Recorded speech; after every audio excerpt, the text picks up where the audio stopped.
हमारे समाज का जो सम्मेलन है हर साल यहाँ होता है। पिछले साल भी हुआ था, मैं उसमें आया था। 70वां है, हाँ 70। तो 70 साल से लगातार आर्य समाज का सम्मेलन यहाँ गाँव में होता है। मुझे भी यहाँ आने का मौका मिलता है, तो बहुत अच्छी बात अभी आचार्य जी ने बताई भजन के माध्यम से। मैं भी पक्का आर्य समाजी हूँ। मेरी कई पीढ़ी आर्य समाज से जुड़ी है। मेरे पिताजी आर्य समाज से जुड़े हैं। आर्य समाज का जहां भी आयोजन होता है मैं वहीं पहुंचता हूँ। आर्य समाज की आवश्यकता किन परिस्थितियों में पड़ी, आर्य समाज क्यों बढ़ा, कैसे बढ़ा, आज मैं इस पर भी चर्चा करना चाहता हूँ। जो पहले जो समाज में बुराई होती थी, बाल विवाह, एक छोटी सी उम्र में जो है बच्चों की शादी कर देना, महिला सशक्तिकरण, महिला को बराबर का दर्जा देना, और इसके साथ साथ जो है जातिवादी छुआछूत, सबको एक समान दर्जा देना, और इसके साथ साथ विधवा, यदि कोई महिला विधवा होगी तो उसका पुनर्विवाह, ये सब चीजें, ये सब बातें समाज की जो बुराइयां थी, ये सब बातें केवल आर्य समाज की देन है।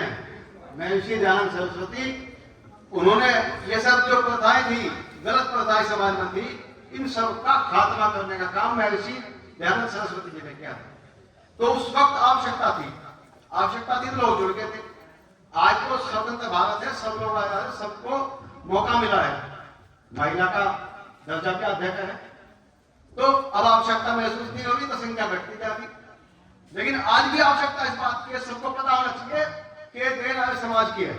जितने भी संस्था देश में है, डीएवी कॉलेज की, आप देखें मुजफ्फरनगर में डीएवी कॉलेज है, बुढ़ाना में डीएवी कॉलेज है, शाहपुर में डीएवी कॉलेज है, कोई शहर ऐसा नहीं है जहां डीएवी कॉलेज ना हो।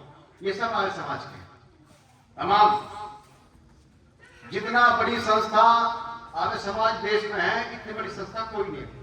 सबसे बड़ी संस्था आर्य समाज है देश में। जितना मजबूत थी, जितनी धन संपदा आर्य समाज के पास, इतनी किसी के पास नहीं। लेकिन लोगों को पता नहीं, इसका लाभ वो लोग ले रहे हैं जिन्हें पता बस। तो आर्य समाज को मजबूत करने की आवश्यकता है। जितनी बुराइयां देश में थी, समाज में थी, वे सब आर्य समाज की देन है। महिलाओं को मजबूत करना, बच्चों को शिक्षित करना, तमाम एजुकेशन के फील्ड में मैं कह सकता हूं कि जो आर्य समाजी होगा उसका मानसिक मनोबल बहुत ऊंचा होता है। वो पंचायत में अपनी बात कहने का हिम्मत रखता है, उसका चेहरा, उसका हाव भाव सब अलग दिखता है। तो मैं तो यही कहूंगा, आज माताएं यहाँ बहुत बड़ी संख्या में हैं, बच्चे यहाँ मौजूद हैं, भाई शिक्षा में आप बढ़ो, बच्चों की शिक्षा पर ध्यान दो। माताएं यहाँ बहुत मौजूद बड़ी संख्या में हैं। आगे आने वाले समय में आप ये समझ लीजिए, जो अगला युग है, अपने बच्चों को उस युग के हिसाब से आप कैसे ट्रेन करोगे, किस तरीके से उस भागदौड़ में शामिल होंगे जो आज की आधुनिकता की भागदौड़ है। हिंदी मीडियम का बच्चा इंग्लिश मीडियम के सामने टिक नहीं सकता। आप किसी भी प्लेटफॉर्म पर खड़ा कर देना, इंग्लिश मीडियम के बच्चे के सामने टिक नहीं पाएगा। तो मैं ये कहना चाहूंगा कि अपने बच्चे को आप ट्रेन करो, आज के आधुनिक आवश्यकता के हिसाब से ट्रेन करो। मैं नहीं कहना कहां पढ़ाओगे, कहां नहीं, ये तो आपका विषय है।